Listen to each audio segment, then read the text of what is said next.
This preliminary initiation having been successfully accomplished, he was dressed in a robe of white, which had woven upon the breast a circle which enclosed the sacred Ankh of the cosmos.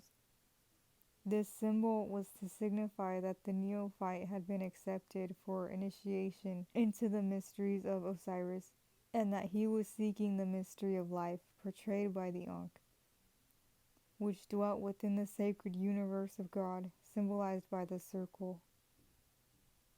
The neophyte was then conducted to the steps which led down to the front of the Sphinx, for the visible entrance into the halls of mystery is many feet below the paws of the recumbent figure, and is today buried far below the sand of ages. When he arrived at this entrance, above which spread the wings of the divine Isis, the female counterpart of the Lord Osiris, which supported the disk of the son of Horakti, who is Horus, and was guarded by a male and female ibis. The neophyte was given a small lamp, which he was told would give him light until such time as he should find his way into the halls of light. He was also told that if he failed to find these halls within a certain time, the lamp would become extinguished and he would be lost in the chambers of darkness which were guarded by Set and his fiends. The priest of the Sphinx, having told him what he was to expect, opened the door of the hall for him, bidding him enter and follow Osiris, whom he would find enshrined in the house of stone, which was surrounded by a lake of crystal water, upon which floated the flowers of the lotus. The neophyte then entered, and the door was closed behind him. Upon the closing of that door, he seemed to become mysteriously alert.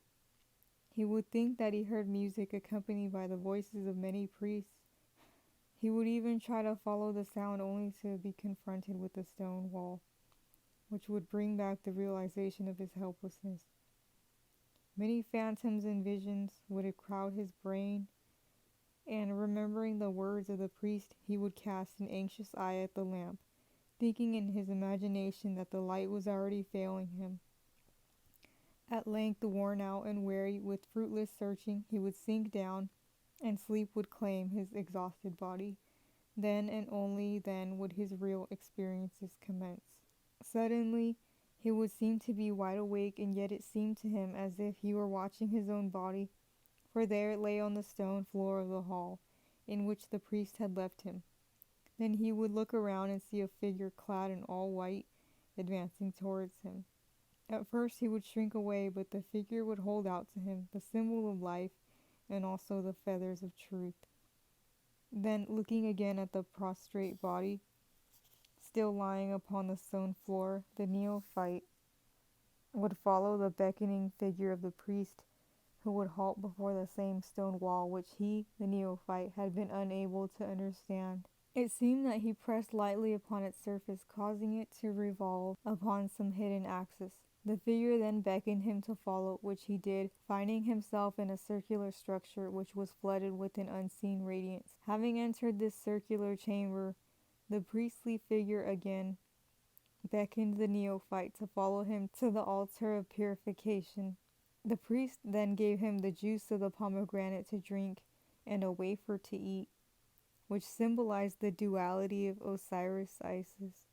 He was now told that he was within the first sanctuary of initiation, through which aspirants had to pass before proceeding into the halls of mystery.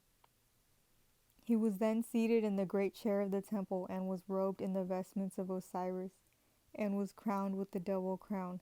This having been done, other priests came and bathed his feet and hands with sweet-smelling spices.